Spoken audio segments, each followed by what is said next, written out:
I was on YouTube one day, came across a video from John Hammond, and I was like, this is super awesome. I'm like, what's this? Try hack me. I got to figure out what it is. And I can't believe there's all this information that I can learn, and this is so cool. Earlier in the year, I hit a pretty bad spot of some burnout.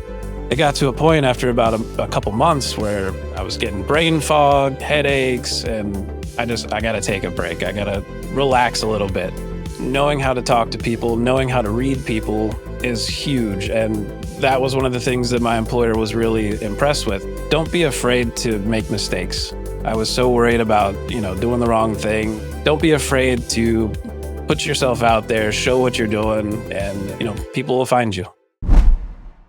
Simply Secured, Elevating Cyber Careers is a podcast dedicated to the telling of real stories of cybersecurity practitioners. They are on the ground solving problems, leading teams, and building secure systems. Hosted by James McQuiggan at 35,000 feet, each episode features an honest, engaging conversation with someone whose work in cybersecurity might not make headlines, but makes a real impact. Hello there, and welcome to Simply Secured, the podcast where we explore the real stories behind cybersecurity careers and the people protecting our digital world. I'm James McQuiggan at 35,000 feet, and I am excited to introduce you all to Brent Buch, or better known in our community as Code Brew. Now, Brent has had a fascinating journey. He started behind the bar, moved into the world of database administration, and he's eventually now a cybersecurity professional with a small corporation. He's representing a growing segment of cybersecurity professionals who didn't start in the traditional IT tech roles. He's living proof that skills like reading people, managing pressure, and solving problems under stress you might pick up as a bartender can actually be very good skills in cybersecurity. So today we're going to dive into his transition story, explore the pros and cons of working cybersecurity in a small organization, and get his honest take on balancing that whole career and family life. So sit back, relax, and enjoy this episode as we take off with Brent.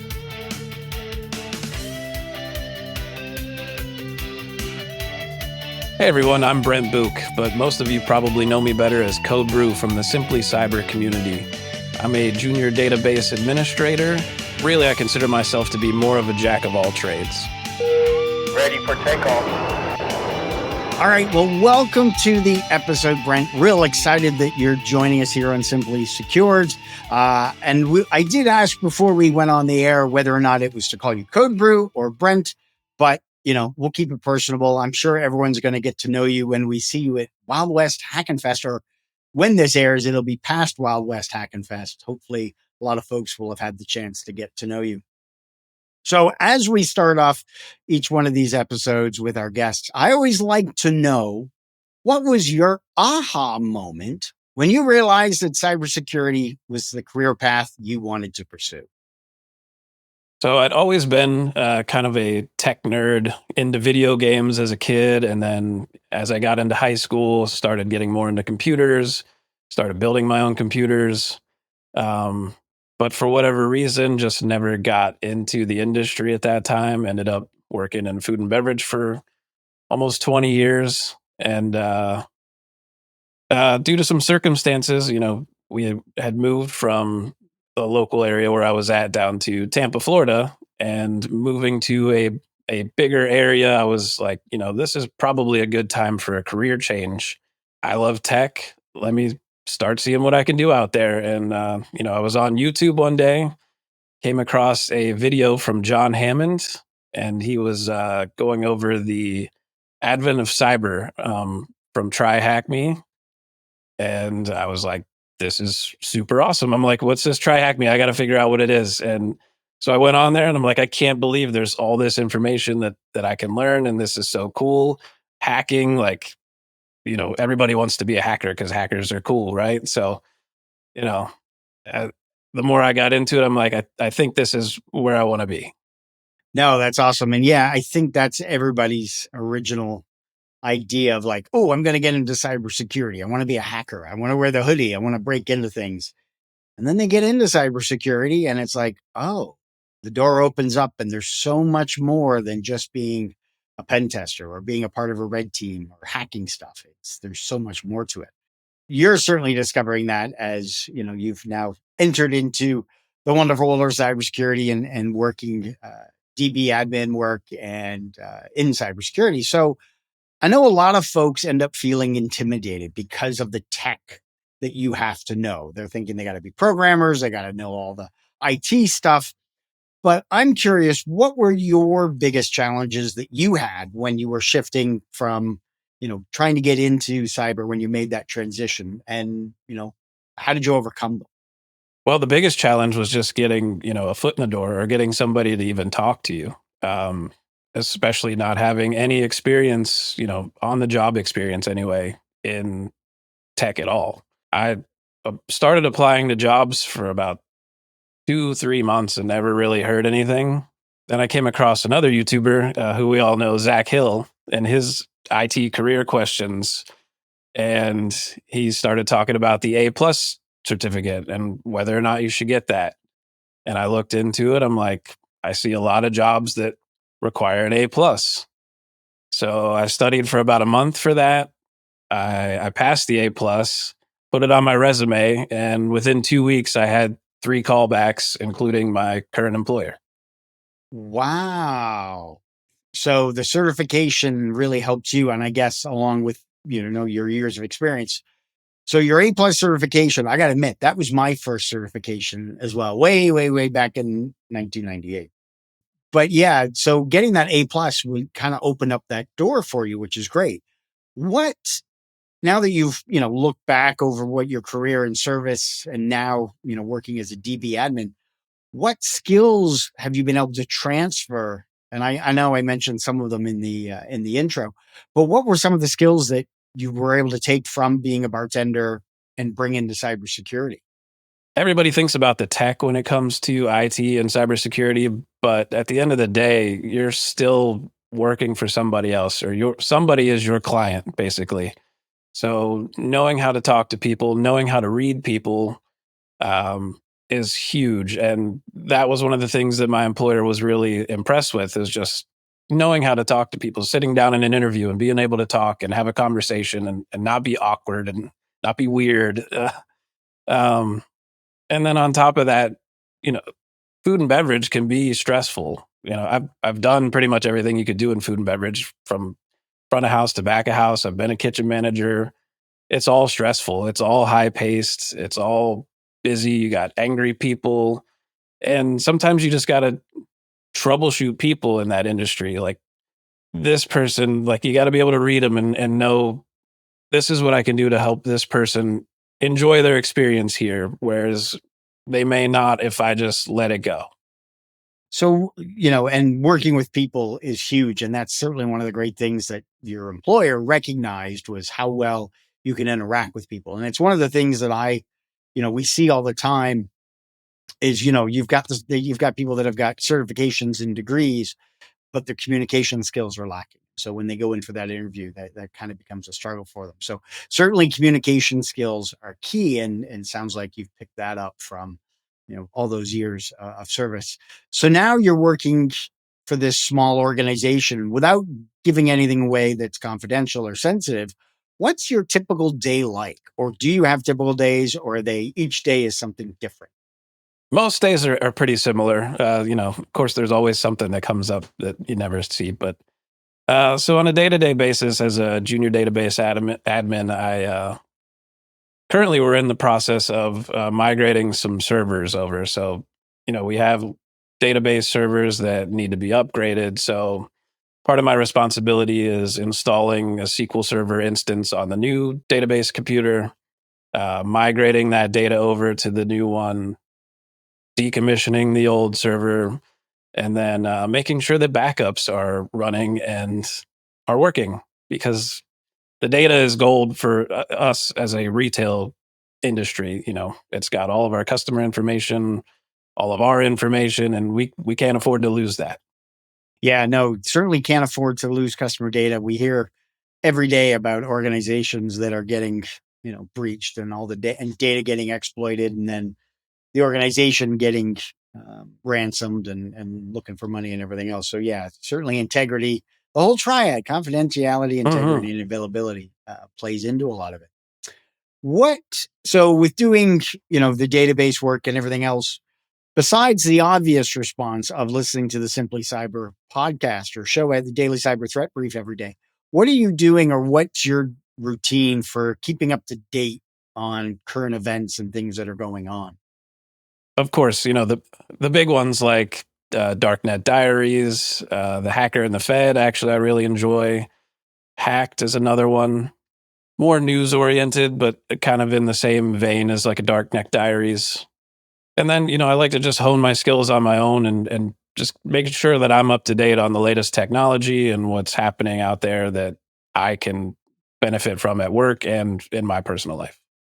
So have you ever you mentioned earlier with John Hammond, when you saw him, he was doing the Advent, the Try Hack Me Advent challenge that they do every Hmm. Christmas. And we're getting to that time of the year where I know we're going to start seeing promotions for it.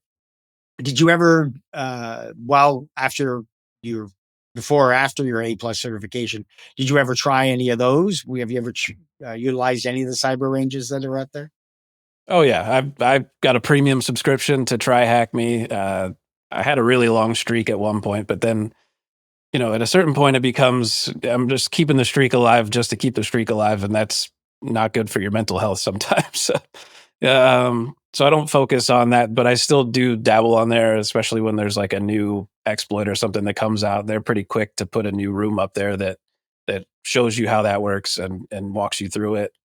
Um, I've done some hack the box CTFs. I try to compete in the Simply Cyber Meta CTF every month, but sometimes life gets in the way.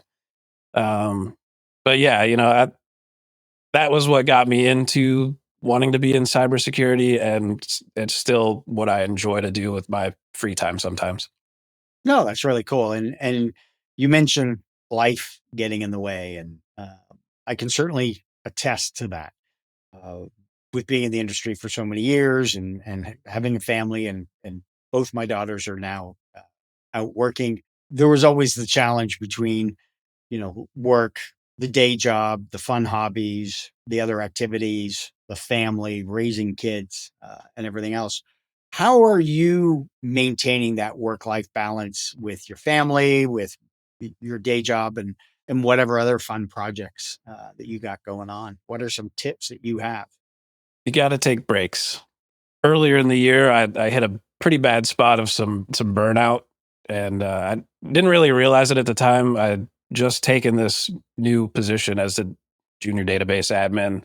I was working on some cloud certificates on my own time, and so it was at work. I'm learning all day. I'm focused on learning the database admin side, and then on my lunch break, I might be learning some Python, and then 5 o'clock comes. I'm getting the dinner ready, getting the kids ready for bed, and then going and studying for 3-4 hours on cloud stuff. And it got to a point after about a couple months where, you know, I, I was getting brain fog and I was having a hard time concentrating, headaches. And I'm like, I got to take a break. I got to go read a book. I got to, relax a little bit, play some video games. And then, having young children, it's really important to they're at the age right now where they want to spend time with me. And I know that's not always going to be the case. So while they're that age, I do want to take the time to focus on families first. And so spend some more free time. We've gotten into doing puzzles lately, jigsaw puzzles. I started doing jigsaw puzzles on my own. I got a 1,000-piece Star Wars puzzle behind me that's about 3/4 of the way through, and then I work with puzzles with my kids and just spend time with them. And really, it's all about prioritizing what's important to you, and just realize you know cybersecurity is not going away. It'll always be there. Take a break if you need to. You can always come back to it. I always said that I wanted to work myself out of a job. I wanted, get everybody so secure that we didn't need to worry about cybersecurity. But very quickly I realized that nope, we are here for the long haul. Cybersecurity is not going away. And you're exactly right when it comes to, family is taking the time for them. They're not always going to, it may seem like it, they're not always going to be that young. And you get the good days and you get the bad days, but you got to take them all in stride and appreciate the family that you have. And I like what you said about taking a break and shifting into something else, like with puzzles, which is great. I'm curious, what's the Star Wars puzzle? What's the image of? Is it from one of the movies or? It's Boba Fett. He's standing up on a balcony looking down over the Millennium Falcon with, Han. I think it's Han and Chewie and I think Luke are on down there at the bottom. He's keeping an eye on him. Interesting. Very cool. And it's 1,000 pieces. So that's been keeping you busy. I jumped into that not really being a puzzle person before that, and I quickly realized that it's probably something you want to work your way up to, but it's been great. It's been a great time consuming thing to take my mind off everything else. And that's it. That's exactly it. You disconnect, you go back to something that's analog. You're going back to Right. little pieces of paper and cardboard and putting them together and figuring that out. It's still using the brain and problem solving and allows you to be able to, go through and keep working that brain muscle, but at the same time, disconnect from work. So I know you've been doing this now for a couple of years and, getting out of that service industry. If you were able to go back to yourself several years ago, is there any advice that you would give yourself looking back or what you've experienced? Is there any advice you would give yourself first starting out that other people could then learn from?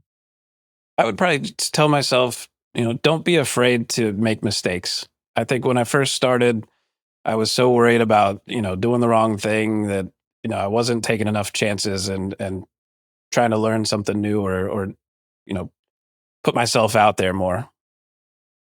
And even that translates into just the way the job industry is right now, and doing a podcast like this, or taking the PBCC from Jerry Ogier and starting a YouTube channel.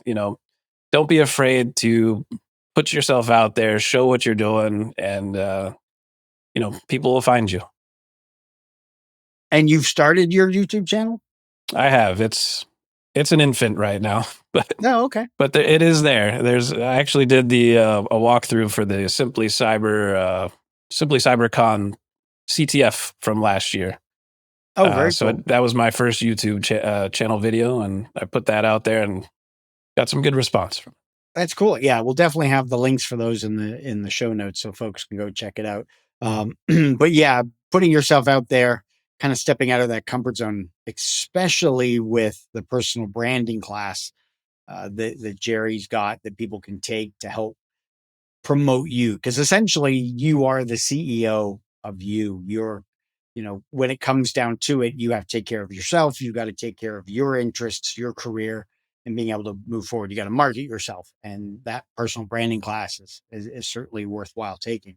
There you go, Jerry. Shameless plug for you.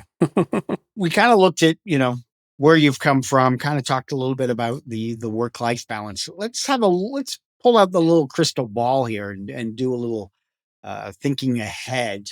Where do you want to see your career go to? Right now, you're kind of saying you're kind of a jack of all trades doing stuff. Is there any particular area of cybersecurity that interests you, that you want to go into, that you want to try?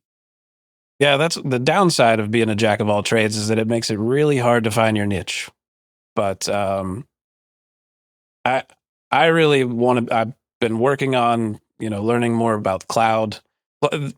Virtual machines. I don't know if I'm the only person that feels this way, but the first time I ever heard about a virtual machine, my mind was like blown. I'm like, you can run another OS on an OS that has nothing to do with each other, and it works. And so the cloud has always been kind of that next step for me. That's so I've been learning. I use Azure, before, and I've been learning AWS on my own time just to kind of get a feel for both, and working on projects related to that. And so I think like cloud security engineer maybe, or something along those lines in the future.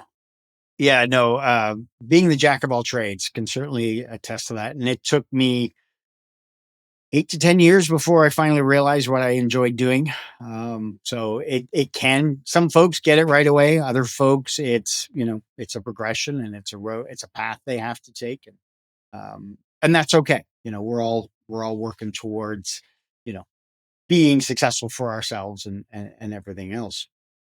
So kind of looking at where we're going down the line, where you are right now with doing the database work, are there challenges that you see on a daily basis that you're able to, kind of have lessons learned from? The the the idea of, have you made any mistakes and what did you learn? Because giving yourself that own advice, I was curious what kind of mistakes that you've made. And we won't say mistakes, we'll say lessons learned that you've picked up along the way so far. Is there any that you'd like to share? Uh, well, so I was in the process of setting up a replacement server for an older server, and I had pulled up the old server to take a look at some of the configuration. And when I went to rename the new server, I accidentally renamed the old server, which DNS did not like. So that server was down for a little bit and nobody could figure out why. And I was like, Hmm. I know why. So you certainly then, okay, from now on, got to make sure that, Double check re your work, folks. check your work. Yep.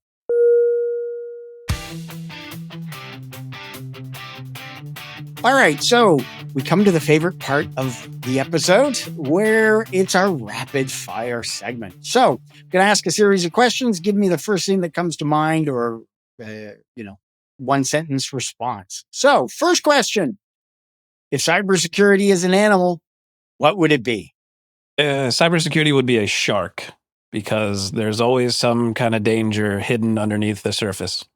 What's a word that you like in cybersecurity?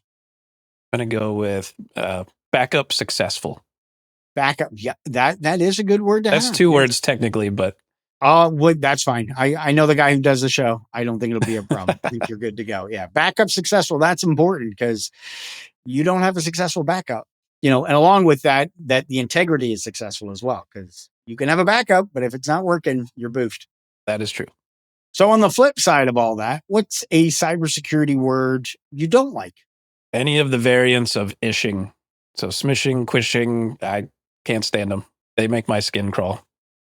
One of the things that always cracked me up, because I do a lot of talking with regards to that, is the issue of, all the different ishings. So if they're attacking you in Discord, do we call it dishing? If it's in Teams, is it tishing? What about if it's WhatsApp? Is it wishing? I don't, anyway. All right. So this is the magic wand time. If you could fix one thing in cybersecurity, what would it be? People clicking on links that they shouldn't. Just make all that go away. Yeah. Then I'm out of a job. And then there we go.